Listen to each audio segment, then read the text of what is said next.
Hello, everybody. Welcome to another episode of In My Opinion. My name is John. My name is Lester. And today, we're going to be talking about something a little bit more chill, a little bit more lighthearted because we realized that, 2021 has been a little busy year, even though it's barely Chinese New Year yet. Yes. But there have been many funny things happening in the world. But at the same time, there have been many fun things happening in the world. And today, we're going to be talking about what, Lester? We're talking about something that's really chill. Okay, before we get into it, follow us at Instagram at IMO.pod. And also the questions from the last week episode, which is on the protest against transphobia in Singapore. The comments section kind of, I won't say blow up, but there are a lot of people who are commenting stuff. Yeah. We won't be addressing them today because I think it will be better if we address them in another episode, maybe a follow-up episode. So you guys can look forward to that.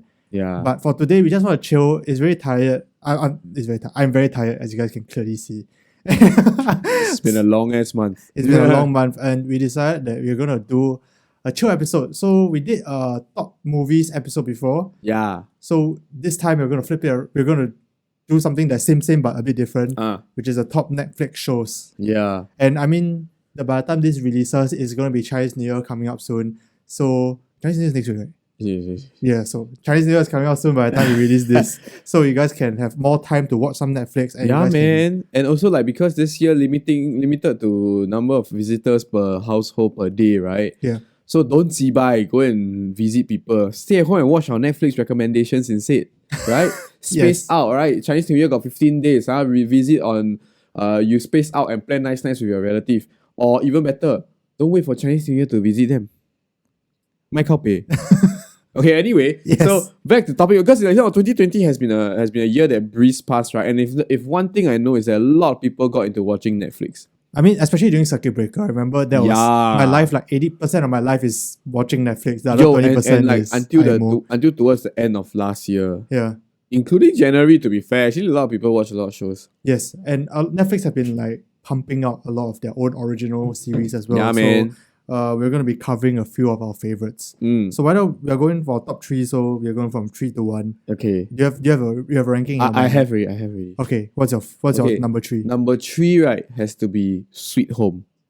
I have no idea what the hell that is. Sweet Home, right, is this Korean survival horror series. God. Okay. Right. It's kind of like Alive. You know the hashtag Alive. The zombie. Okay, never mind. No. Sweet Home is basically like trapped in an apartment and then people turn into monsters. That kind of show lah. Okay. Yeah, zombie apocalypse. And it came from like a Korean manhwa, Korean webtoon. Oh, okay. Right. I finished the webtoon and everything. Wow, I tell you, the show nice, yeah. Is it? Do you watch the show? Intense, yeah. Okay, so how does it compare to the manga? Okay, to the manga, there are some differences here and there. Yeah, of course. In fact, one of the characters completely changed from ex-policeman to gang member, that kind of thing. But basically the stories played out in a similar fashion. Okay. With the same kind of dark themes. With there were some I guess hidden message because the protagonist was infected but not but some kind of special infected. Oh my god, this reminds me of Maze Runner. Yeah, where he can not become a monster, but he can use some of the powers. You know what I mean? Oh, okay, guys. I'm very into Attack on Titan. I know this is a very but Attack on Titan, that reminds me of Attack on Titan. So. Nonsense. Jeez. Oh my basically goodness. He's not a mindless Titan. But anyway, so yeah, that's the gist of the story. I don't want to spoil too much. You can go and watch lah. But is there a theme? Can you say the theme without spoiling? The theme. Yeah, like the larger message of the show. Okay. I guess the theme would have to be the human condition. Okay. About how people might be the biggest monsters. Just like Attack on Titan. Just like all post-apocalyptic shows, right? It's all the humans fighting. Yeah. And that's my number 3. Okay, that's a number 3. I can't wait for the other 2. Okay, what's yours? My first one is a very old show. So I like these kind of shows because I like shows that are very historical in nature. Yeah. So I really like Narcos. That includes Narcos that's Mexico. Quite OG, yeah. OG. So there's Narcos, there's also Narcos Mexico. Both are great. But they aren't okay, so for the people who don't know, they are inspired by the war against drugs. Yeah. So they are inspired by the Pablo Escobar, the Mexican cartels and the Colombian cartels and everything. So they basically give you a dramatized version of history. So it's not fully 100% how it happened or how it went down. Yeah. But the key moments are correct. Yeah. So I like it a lot just because it's super drama. And like it's very action packed. The cinematography is like on point. And I mean they speak Spanish, which is pretty cool. I don't know. For some reason I really just really like my one they speak Korean, Spanish. Also kind of cool. Anything but English, right? It sounds kind of cool. But like I think it's just cause I'm very interested in the reason why we are so against drugs or like how this whole thing started. I think this gives a very nice background into like not from the government's perspective but from like the drug cartel's perspective. And I find that stories that try to flip the who the good guy and bad guys tend to do very well for me lah. So you like never truly know who's the bad guy, you never truly know who's the good guy.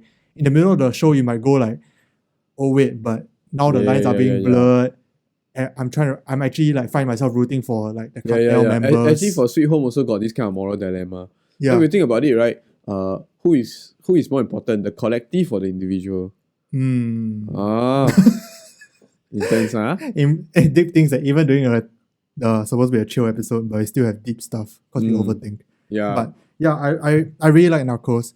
And I like that there's while you're watching it you can learn more. I tend to go to like Wikipedia to search up the actual events Right. So I'll search like Pablo Escobar, then I'll search like how he actually died. He died. But like spoiler alert! Spoiler alert! Yo, where's the spoiler alert? Whoa. But like I love it that I can go and watch. I can read the actual happenings, and got some stuff that are actually true, which blows my mind that it actually happened. And I mean, Narcos fully leans into the fact that it's supposed to be historically kind of accurate. Yeah. So they say like history is the worst spoiler. So everyone knows that Pablo Escobar is going to die one day. So the whole of season 1 and season 2, you're just waiting for the day he dies. But I mean, to be fair, everyone dies one day. Help. But yes, I really recommend Narcos. I think it's a great show. Okay, fantastic. What's your second? Okay, my second one, I will have to say Alice in Borderland. Very new show. Yeah, which very recently like became super trending because everyone was all about that. Okay. That kind of like. Why? Okay, personally, because I'm a little bit of a weeb. Okay. I like all these kind of like Japanese manga-esque productions. Yes. So like okay, I love the concept of the fact that there are a lot of death games. So it's like a very intense Japanese Saw. It's like Saw. Yeah. Yeah, that's a good way of but like it's very clearly Japanese.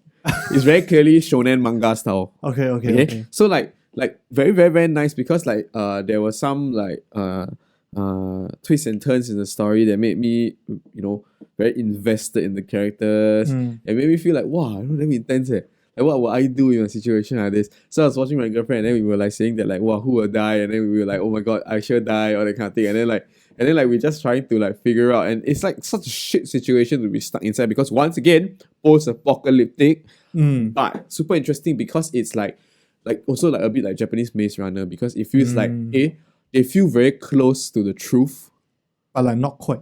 Not got new layers that suddenly magically appear kind. I heard it's like one of those shows that you cannot exactly watch before you sleep. Oh yeah, you will think about things. Intense. Yeah, it's a bit too action packed for before sleep. Yeah, I think it's one of those like 4 p.m. nothing better to do, you go and watch. Or you take leave. Or take leave. On one whole day, just watch finish the whole day. Yeah. That'll be great. But I think, I don't know, is it a dark show? I would say it's a dark show. Right? There are some episodes whereby it gets really, really dark. Okay. Where because like for example, there's this episode whereby the main character's friends had to die, that kind of thing, or like had to sacrifice themselves. Yes. And that's when it got really dark. And it also started to explore like whether people who try to rally the survivors kind, right? Do they have the best intentions or not? So it's like the very typical story, but the difference is that the element is that they all have like a sort of like a time limit. Yeah. If not, they will be killed by the game by default. So every time they hit the time limit, they must go and participate in one of these death games. Yeah. I heard from my girlfriend Kezia, and I think she was like, also saying that it's super intense. And Yeah, that, it's like, super intense, man. and like she couldn't really sleep at night and everything. But I mean, okay, from the first two shows that you have named, Yeah. it just seems that you are very into dark shows. I am very okay. I'm just gonna put it out there, okay, that I love zombie stuff and I love shonen manga style shows. Yes. So a lot of this kind of post-apocalyptic survival shit I love. And that's why like my favorite, like one of my favorite genres of like movie out there is like zombie movies. I love these kind of shows. And like I mean maybe not so much for like things like Saw, but I love the whole element of it being like, oh my god, we have to survive like the elements, and then the people in the element go crazy. Is it because like they explore very human condition? Like I want to say it's a little bit like that, but at the same time, it's also like, because I like to think of myself as a little bit of a survivalist. I like to think of like, oh, you know, in this particular situation, what are some things that I would do with my current skill set, that kind of thing. Okay. And then like, it makes me think about like, wow, you know, I'm woefully unprepared, all that kind of thing. And it just draws me in to this whole idea. Because like we're thinking to myself, okay, if whole day they want to go and they want to hide from this kind of evil people, why don't they just go and camp in their park or some ulu part of Tokyo, right? Yeah. Yeah. But I mean, I think that dark shows have a place, and I'm gonna, this is not in my part of my list, but I'm gonna recommend one of the show called Extracurriculars, a Korean show, also very dark. It's about this guy who is like a high school student who is like an orphan, or rather he's like living alone. Yeah. Like his parents are like basically like nowhere to be found. And then he to pay for his college tuition, he runs a sex ring. Oh. And like he's not technically running a sex ring. So that's where the moral dilemma comes in. Is that he's running a protection for the sex ring. So he's giving protection services to prostitutes. Right. And then he gets into a lot of like moral dilemmas, like he found out that one of his classmates was a prostitute, that kind of thing. And they're like 16, they are underaged. That's dark. And like I like these kind of shows. I like dark shows because they always ask the moral questions that like a lot of people don't dare to answer or don't have an answer to.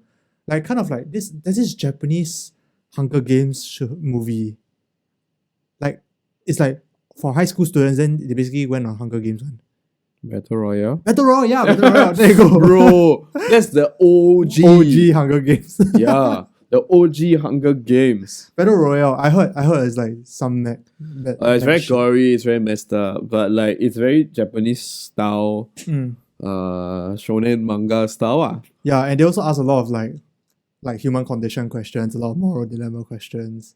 And I think that's the good thing about dark shows.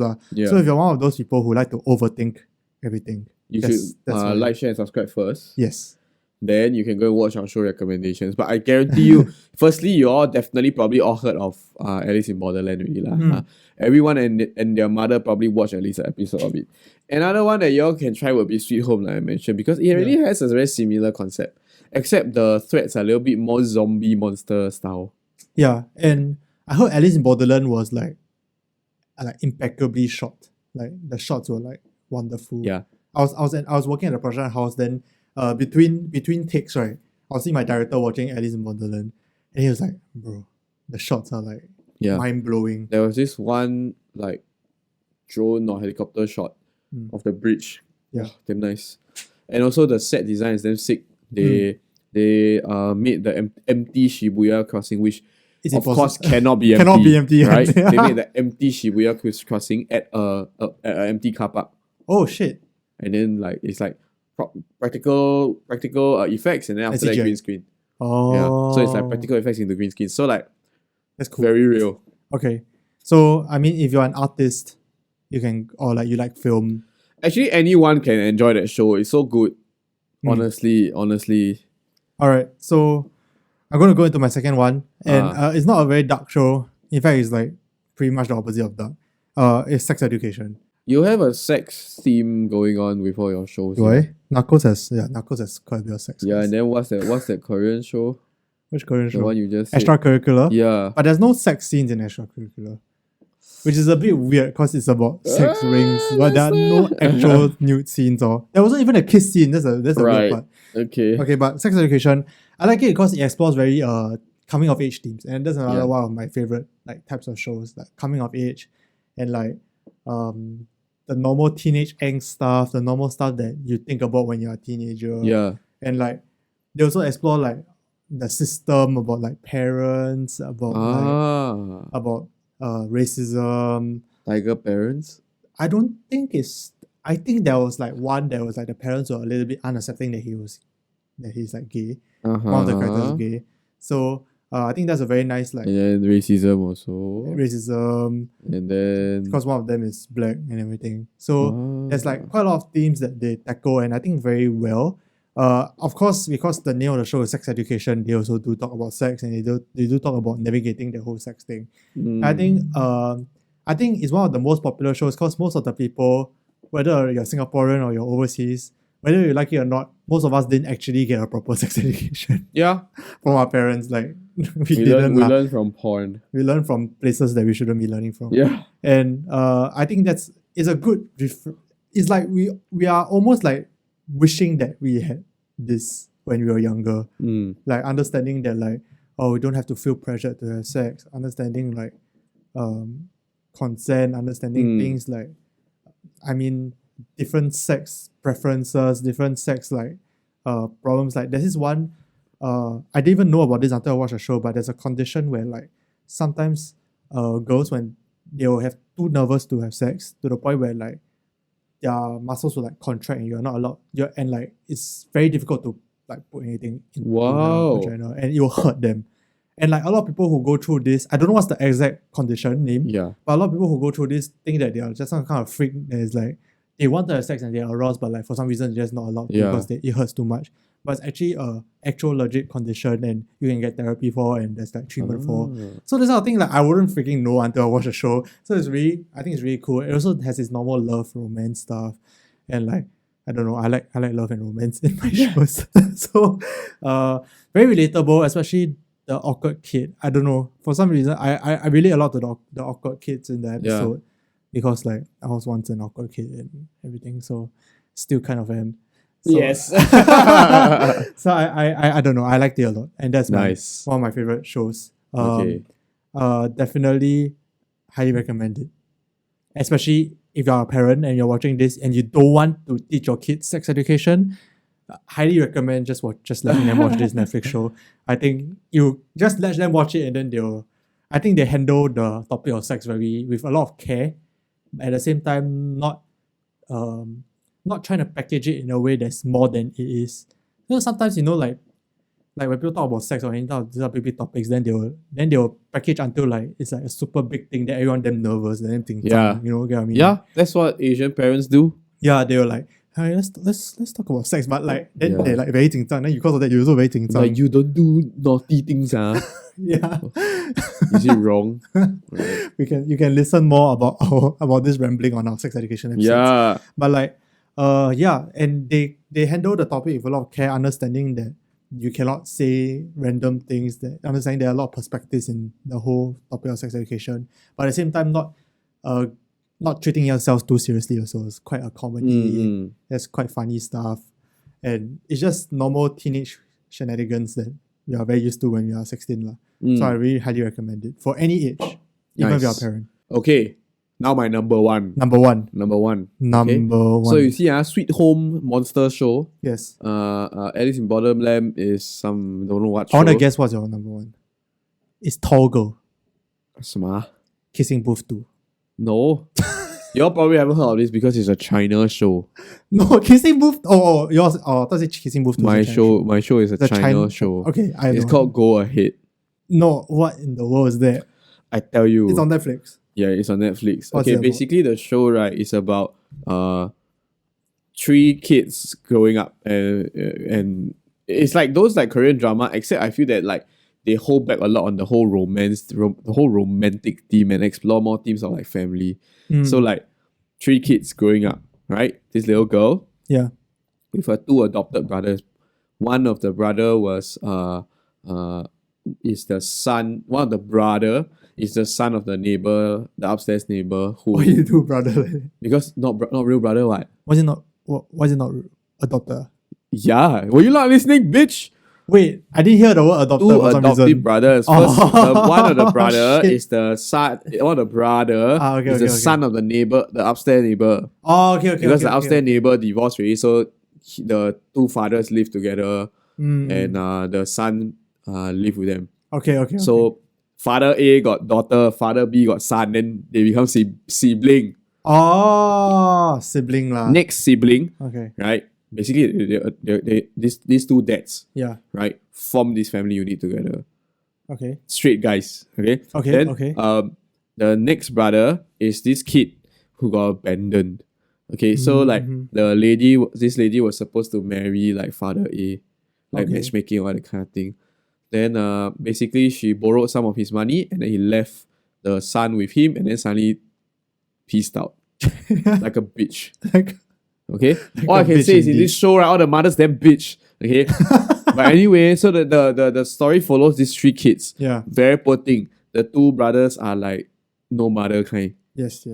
Then as they grow up, what I tell you, episode 2 onwards, right? Yeah. Take all your tissue you can take and put next to you.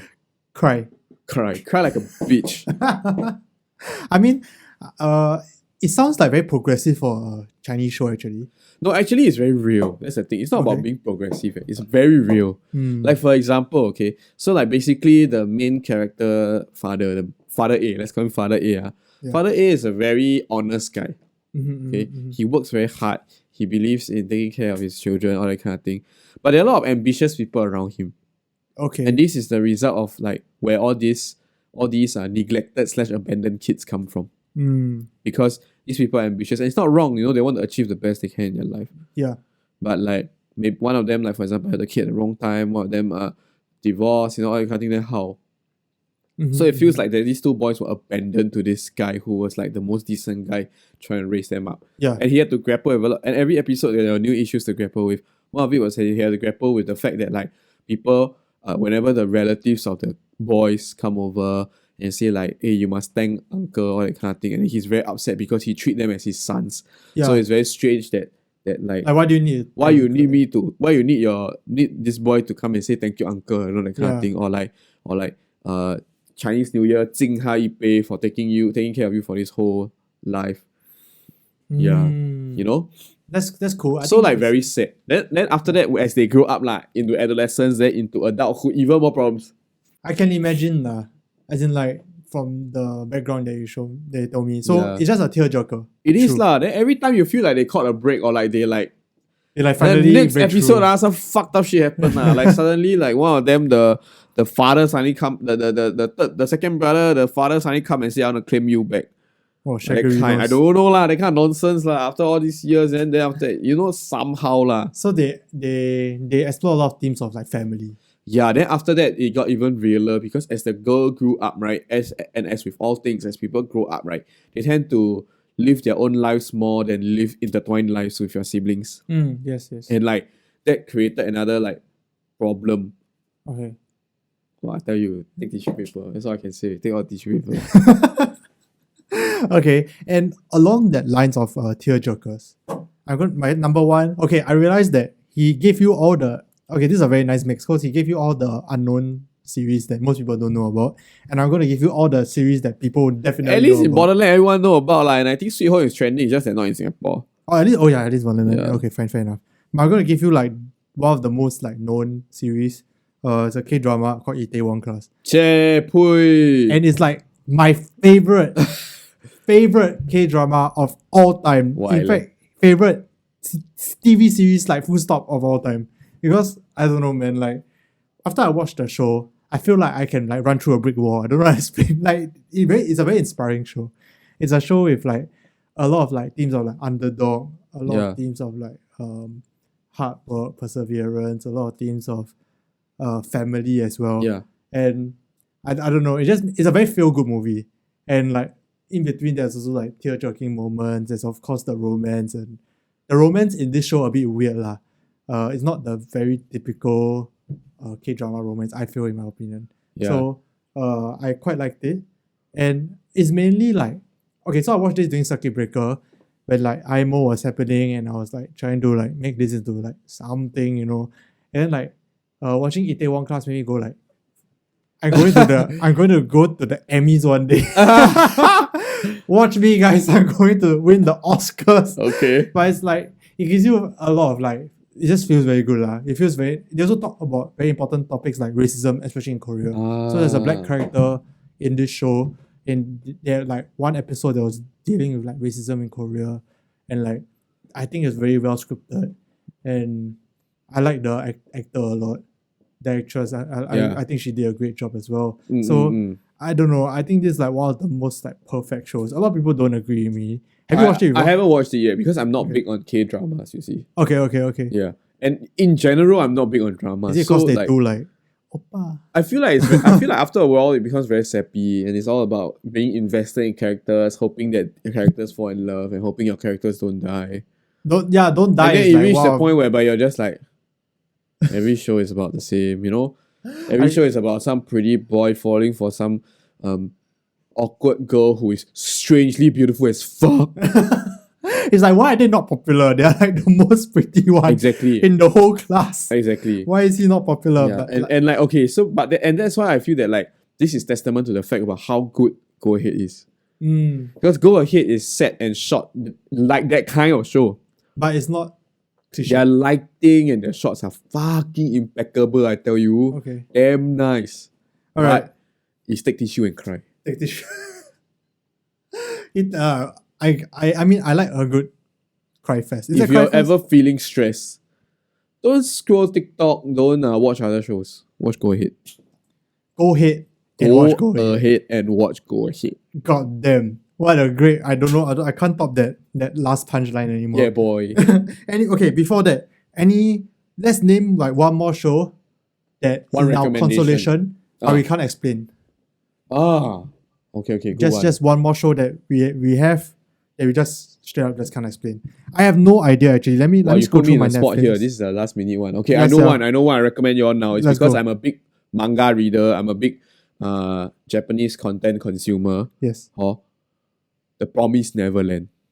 Oh, I heard before. I tell you, okay.